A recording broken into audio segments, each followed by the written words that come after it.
Hey, I hope you and your families are doing well. In this video, I'm going to share with you what I think is one of the most powerful ways to improve your stock picking. Now, the concept that I'm going to explain to you is applicable whether you are a scalper, a day trader, a swing trader, or a position trader. To help illustrate the point, I'll take you through 3 of my recent entries in DELL, IBKR, and also PSTG. MarketSurge are today's video sponsor. They are the platform that I use to conduct fundamental research on stocks I'm interested in trading. If you are interested in a discounted trial, then you will find a discounted link in the comment section and the description below.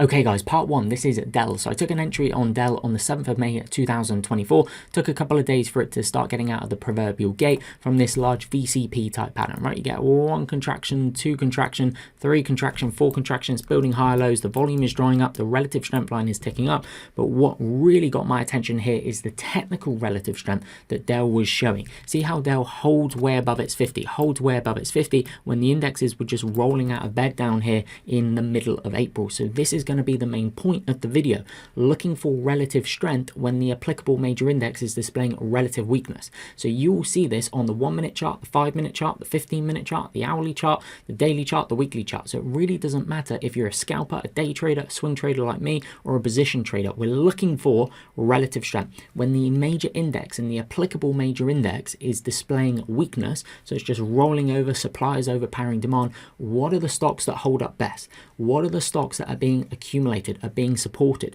Now, we can't take out a clipboard and a questionnaire and go and ask all the large operators, hey Fidelity, why are you supporting DELL? JP Morgan, why are you supporting DELL? Morgan Stanley, why are you supporting DELL? Goldman Sachs, why are you supporting DELL? Pension fund, mutual fund, why are you supporting? We can't do that.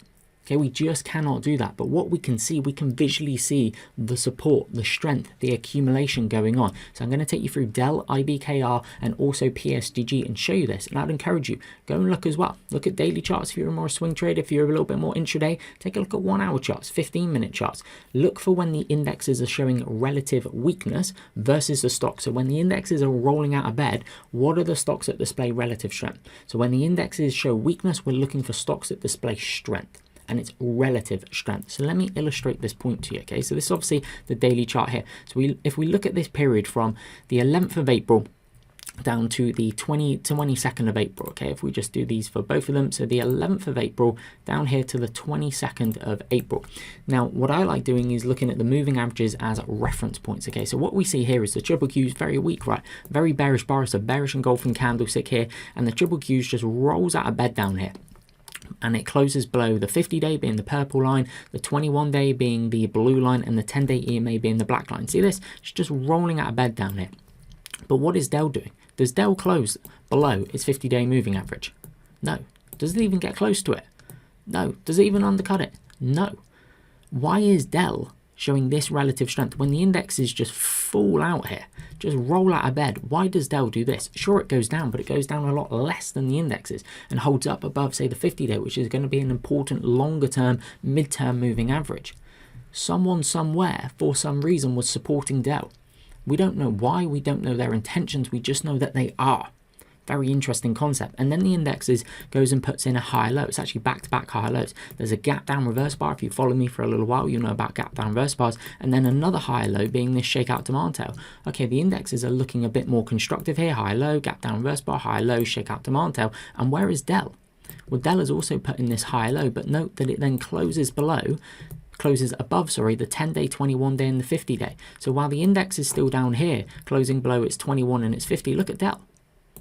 Back up here, and look how the volume's dried up as well. So look at the relative strength line. So in a lot of my videos, you'll hear me bang on about relative strength, relative strength, relative strength, and we can think about that both in terms of the relative strength line, but you could also overlay it versus the applicable major index. In this instance here, it's the triple Q, so the NASDAQ 100. So do you see the strength that DELL is displaying? So it's building a multi-week, multi-month constructive base here, building high lows, tightening up. The relative strength line is impressive, but also when you overlay it, you really get to see the strength. You really get to see the strength that someone somewhere for some reason was supporting DELL. So this is the key point. You can overlay if it works better for you to overlay. Okay, if you're trading a UK stock, you probably want to be looking at the FTSE 100. If you're trading an Indian stock, you want to be looking at the Nifty 50. If you're trading US stocks, you want to be looking at, say, the NASDAQ 100 or the S&P 500. But this is how you can identify relative strength. So I'm really trying to dial in and look for, okay, ideally, what are the stocks that have stellar fundamentals, big earnings, big sales, future growth prospects are very good. The EPS, annual EPS estimates are going into all-time high territory. There's some high quality fund, all of that stuff O'Neill taught you in his book. But then it's the technical strength. I really want to see a stock that I think is being supported, especially when the indexes are weak. So when the indexes roll out of bed, that's where we really get to see where is the relative strength in the market. So now let's go on to IBKR and do the same exercise. So let's go into our second example, which is IBKR. So I took an entry in IBKR on the 22nd of April 2024. So let's just look at this blue box again. So if we look for the triple Qs, 11th of April 2024 to 22nd of April 2024, we can see a lot of weakness. Same on the DELL chart, right? It was just rolling out of bed down here. But what do we see IBKR do during that same time period? Well, there is the 11th of April and there is the 22nd of April. So interesting, as the triple Qs puts in its bottoming price there, what do you notice? IBKR is actually coming out of this low pivot. Interesting. So just as the indexes start turning up, IBKR is turning up and breaking out from this low pivot. Also note that IBKR stops going down on the 16th of April. And what moving average does it hold roughly around? The 50-day. So that's the 16th of April there. The 16th of April for the triple Qs is here. And then it closes down for the next 3 sessions. What does IBKR do in the next 3 sessions? Closes higher, closes higher, closes higher. And it has a positive reaction to the earnings. Go look at the 1 hour chart of this bar here. Really good first 1 hour candlestick, and then the weight of the index is just bringing it down. But it's higher close, higher close, higher close, while the indexes goes lower close, lower close, lower close. This is relative strength. This is the point. IBKR is being supported even when the index is really, really weak, certainly in these last 3 days here. Now, we don't have the ability to have a questionnaire in a clipboard and go and ask Fidelity, JP Morgan, Goldman Sachs, Morgan Stanley, pension fund, mutual funds. We don't have that ability, but we can visually see the buying. We can visually see the accumulation. What stocks do the large operators want? What are the ones, even when the indexes are really weak, are they not letting go of? And they're going, thank you very much for the liquidity and perceived value, the 2 things they require above everything else on a short-term basis. This is relative strength. So when the indexes pull back, I love it. Why? Because they stand out like a sore thumb. It makes it easier. I'm looking for the ones, what are the stocks that the institutions are not willing to let go of easily? What are the ones holding up? And you'll see this, whether you're looking at the daily chart as we are here with IBKR, whether you're looking at a 5-minute chart, a 1 hour chart, a weekly chart. Okay, if you're watching my channel, you're probably more so a swing trader and a position trader. So looking at weekly charts, looking at daily charts, where do you see the relative strength? You can look in terms of the relative strength line, but also overlaying it like this can be a really useful exercise. I find it a useful exercise, overlaying it and thinking about this, okay, and going, okay, the triple Q is really, really weak here, but IBKR, yeah, sure, there's a couple of bad days in here, but relative to the indexes, which is the point of relative strength, relative to the indexes, holds its 50-day, so it's being supported around a longer-term moving average that we would look for large operators to step up and support the stock, and then it's higher close, higher close, higher close, while the indexes are just down, down, down. That is relative strength. That is looking for the strongest stocks in the market, and it wiggles and jiggles. It changes by the day, so you've got to be on it. You've got to be running your scans, doing your due diligence on a daily basis or a weekly basis if you're more so a position trader. But these are the things that I love looking for. And just a little subtlety as well. 52-week highs, pre-base or in the base and post-base, really good. That helps me go, yeah, I think I'm trading a leader here. I think I'm dialed in to a stock that is displaying a lot of relative strength versus the applicable major indexes. That could be the Qs or the SPYs for the US stocks. So now we'll do the final one, which is PSTG. Okay, so the final one is PSTG. So we're actually going to start with the prior earnings reaction for PSTG. Take a look at this, okay? This is the earnings volume coming through, and this is the subsequent day as well. What do you think large operators are doing on this bar here and this bar here? This is what I call bullish synchronicity. It's a widespread candlestick, and there is a synchronicity in terms of a bullish synchronicity between the positive price action and the large relative volume. Note that as PSTG reacts to its earnings, it gaps up, opens on the low of the bar, pushes up, strong close, wide relative candlestick. So think about that. There's an immediate presence of demand. There is an immediate presence of buying. Why? Because price gaps, opens on the low of the earnings gap day and just pushes up. Buy orders were flooding the market immediately enough to take out all the selling orders. That is a lot of strength there. So we get a really good sense of what a large operator is doing around earnings reactions, really then like post-earnings basis. So this day here, and then if that wasn't enough, it then pushes up the next day as well, and then pushes up in some subsequent days. And look at the 52-week highs. Does this look like a leading stock that institutions wanted a lot of? Yes, and now we develop that Bayesian mentality. So as the base starts developing, I'm looking for entries. I'm looking for trigger bars, shakeout demand tails, gap down reversal bars, continuation bases, flags, wedges, pennants, VCPs, Darvis boxes, cup and handles, channels, all of that good stuff, right? I'm looking for it. And then I'm also looking around the lows of bases because it's institutions that create the lows. So I'd like to see constructive candlesticks that indicate to me there is accumulation, absorption of supply around the lows. Even better if that then ties in around one or more key moving averages. So now we can see this bigger base develops. It kind of has a little bit of like a Darvis box type action to it, doesn't it? Kind of have some contractions down here, then goes and builds this kind of mid-ish pivot, I would say here. The volume dries up. Look at this RS line turning up that we'll talk about. But if we go and look at the candlesticks generally marking the lows. So again, hopefully if you've watched a couple of videos on my channel, you'll be familiar with shakeout demand tails and gap down reversal bars. They are signs that there is absorption of supply, accumulation, if seen in the right context. And it's the Bayesian mentality. What information are we getting here? Look at this. Shakeout demand tail, gap down reversal bar, shakeout demand tail, gap down reversal bar, shakeout demand tail.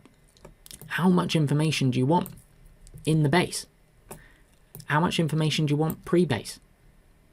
Like, there's a lot of evidence right here to go, looks like large operators are in there, up to their usual games, accumulating a position. And then if we look at this region here, okay, let's go and look at Thursday the 18th to the 23rd of April, this kind of region in here, right? Let's go look at this same region for the triple Qs. Where do you notice the triple Qs is? Yes, PSTG pulls back, but look at the relative strength versus the triple Qs. The triple Qs, as we've said on the DELL chart, on the IBKR chart, is just rolling out of bed. It's below the 50, below the 21, below its 10. Whereas what is PSTG doing? Well, it's coming back down towards the lows of the bases around the 50-day. And what do you see? For me, I see it holding the 50-day, so it's showing a lot of relative strength versus the major index.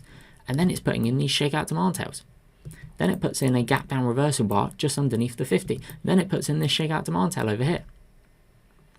Shakeout demand tail, but look at the difference in strength. Look how much closer PSTG is to the 10, 21 and 50 that are clustering. That would be a really nice entry coming through that. That's a really good setup. And then it starts tightening up here. So then when the index starts to go, that's then kind of that proverbial basketball being held underneath water. Okay, the weight, the pressure of the indexes is lifted, stock can pop up like that. But prior to that, you get a lot of clues, I think, in the base. And you'll see this, line it up. Go and look at some stocks intraday that displayed a lot of relative strength. Overlay them on a 5-minute chart, 15-minute chart versus the Qs or the SPYs. Do it on the daily chart, do it on the weekly charts. This is relative strength. Okay? So I'm just trying to follow the institutional footprints. What I'm really trying to do is go, okay, what are the stocks the institutions really want? What does it look like they're doing around the earnings? What does it look like they're doing around the lows of the bases? What does it look like to you? You may reach a different conclusion to me. But understand why you're reaching the decisions that you are reaching. What are the inputs that you're putting into your trading from an identification standpoint, from a controlling a risk standpoint, from a risk mitigation standpoint, from then an optimizing profit standpoint? It's not easy. There's a lot of things going on here that you've got to be aware of. It's not easy. As Livermore said, it's not a game for the mentally lazy, but it is the most uniformly fascinating game in the world, trading. So looking at things like this and just opening your eyes to seeing the psychology, seeing how a chart develops, trying to follow the footprints of the large operators, you kind of gamify it, right? Okay, you're kind of making a game of it and you're kind of like, okay, yeah, a lot of relative strength here. Wow, that looks like large operators are piling into it. This base starts developing, okay, it's in a lot of constructive candlesticks. Shakeout demand tails, gap down reverse bars, holds around the 50 while the index just rolls out of bed here. Okay, sets an entry there, sets an entry there, good size base here, kind of Darvis box there, it's mid pivot there, the volume dries up, the relative strength line is ticking up. So you're really trying to tell yourself the story from left to right. Do institutions want it? Do they not want it? Then is it a high quality stock? Is it a high quality setup as per your criteria? So I really hope you guys have enjoyed that video. Thank you for all the support on the channel and I look forward to seeing you in a future video.